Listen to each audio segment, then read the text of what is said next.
Hey guys, welcome back to the channel. We have another CUBOT phone. This is the new CUBOT KingKong 7.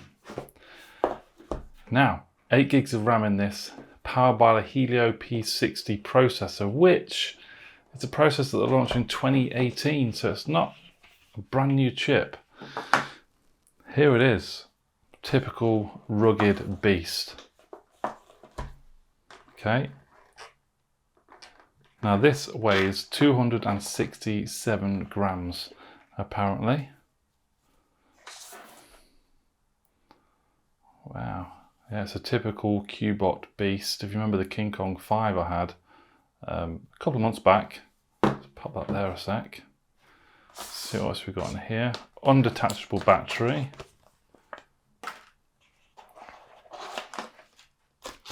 SIM tray ejector tool and some manuals in there. Okay. Then we have in here USB Type-C earphones. So if you're an earphone kind of guy, prefer cable, that's good. Type-C charging lead and a charging block, which is 5 volt, 2 amp. And if you look on here, it says 5 volt, 2 amp fast charge. It's not super fast charge. This is probably still slow charge in my opinion anyway. Yep, Type-C, 5000 milliamp battery, 32 megapixel front camera, a main 64 megapixel camera on the rear, MT6771V, which when you Google that actually displays Helio P70, but online it says it's Helio P60. So that's a little bit of misinformation there. 6.36 inch full HD plus display and a hole punch screen. It's 2300 by 1080p resolution as well, I believe. Take that off. There is a screen protector installed on here as well. On the back of the device, that's quite different. I like that. It's quite nice. That's sort of camera setup on there. So it's a 64 megapixel main sensor. We also have a wide angled lens, which is 16 megapixel. It doesn't say ultra wide, it just says wide angled lens. And then we have a 5 megapixel macro as well. But yeah, look, typical sort of rugged design. It's nice. Feels quite thin compared to others as well. We have the SIM tray there at the side, volume rocker as well. Some nice rails there, that's really nice. So on this side we have a power button and a nice fingerprint sensor there at the side, and I believe that must be some sort of SOS button that they usually have on these types of phones. At the top it's completely clear, and at the bottom we have a little flap, which is obviously going to help with the water resistance, and that's your Type-C port in there. Turn it on, we have Android 11 on this smartphone. There we go, CUBOT. Now this is IP69K waterproof. Okay, it's not IP68, it's IP69K. We also have NFC built into here as well, so if you use Google Pay or any sort of services like that, then that'll work as well. We have speakers here at the back. You can see, look, just there, couple of grills cut out. There's going to be one speaker at one end and it's just a dummy sort of grill at the other, but for design and aesthetics, it looks quite symmetrical down each side there. And here we go. Hi there.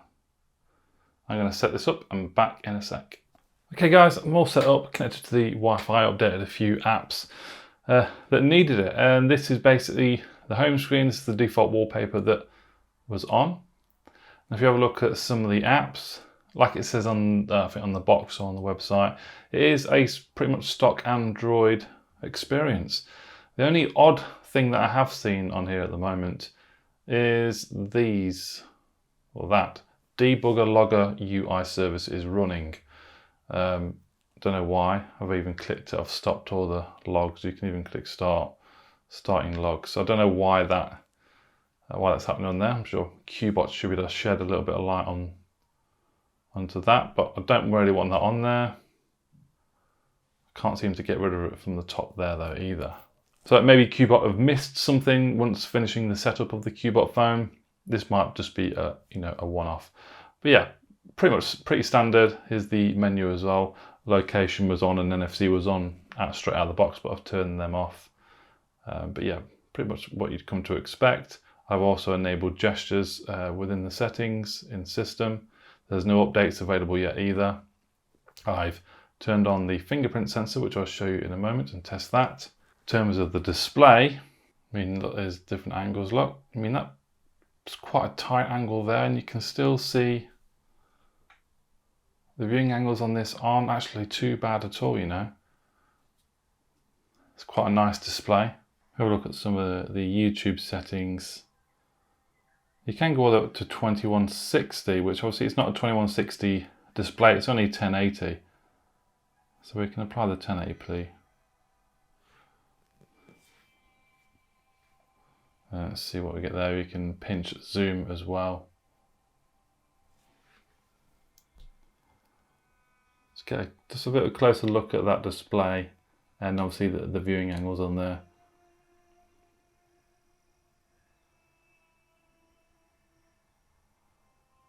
No, I think that's acceptable, isn't it? That looks pretty decent to me. The KingKong 7 has a whopping 8 gig of RAM in here and a fair amount of storage at 128, but you can pop an SD card in here as well if you do want to expand that storage, so that's not a problem there. But the 8 gig of RAM should definitely help multitasking and gaming as well. I want to test these speakers out here at the back. I'm not expecting amazing performance, but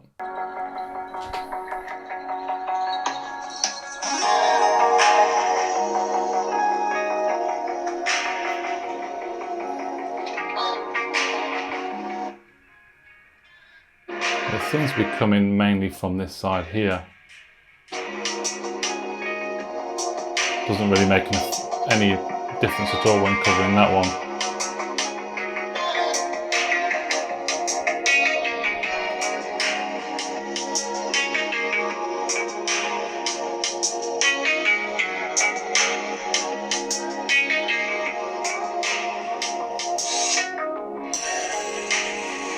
Yeah, pretty much what I was expecting really. Not amazing sound quality, but you do get a generous amount of volume and loudness on the KingKong 7, just lacking that real sort of audio quality. It's quite muddy in places. So I'm going to get onto the cameras now, and so we have the rear there and the front there. Now most of the time I go to settings and I'll change the aspect ratio to 16:9 or even 19:9 or whatever it is, because by default they're set at 4:3, which are quite square pictures, slightly rectangular, and obviously you get the full 32 megapixel experience there, but I like my aspect ratio at 16:9 or more, but then it drops down to 16 megapixel, and it does a similar thing on the rear as well.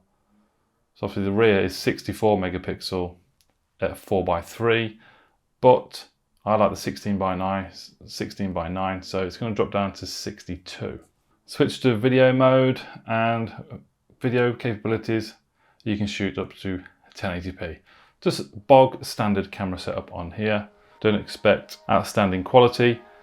Have a look at these pictures and videos that I've just took with the KingKong 7.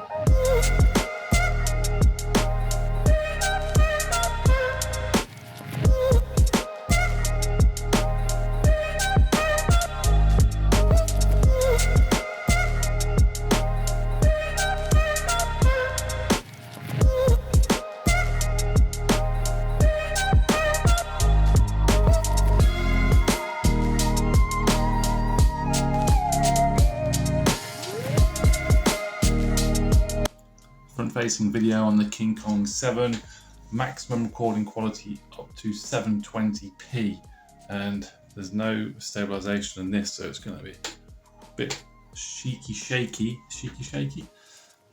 when you are walking around. Yeah, I'm just holding that in my hand now. Any slight movements, there's a bit of judder there. I'm not expecting the audio to sound amazing either. I'm probably going to have to boost it up in post when I'm editing this video so you can hear what I'm saying. But that is the video quality on the front-facing camera. Okay, so this is video 1080p on the KingKong 7. So that's the studio window. This is the sort of quality you can expect to have indoors. Don't think there's any stabilization on there. Well, I'm moving around. It's not unstable by any means. Focusing, yep. There we go. So that is the rear video on the KingKong 7 1080p. So that was a quick look at the cameras. I'll try and go into more detail when I do a review on this.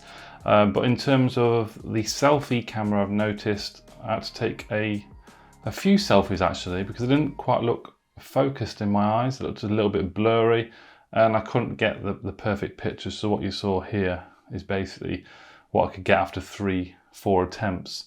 The portrait mode was okay, but a little bit scruffy around the edges.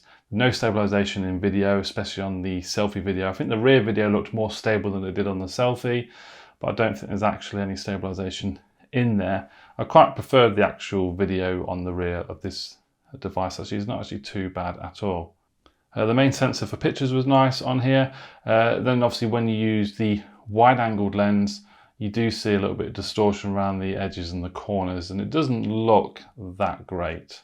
I did say I was going to show you the fingerprint sensor, which you can't really feel it much, to be fair. It's quite hidden. You can feel the haptic feedback in there before it unlocks. There's a bit of a delay there, like a split-second delay. Seems accurate though, but could be a little bit faster. And the haptic feedback isn't great. I like a nice tight sort of haptic feedback. This doesn't have that. So that was the unboxing and a quick tour of the CUBOT KingKong 7. I'm not going to be doing any drop test on this. If I drop it out the second story window like I did the KingKong 5, it's probably going to crack.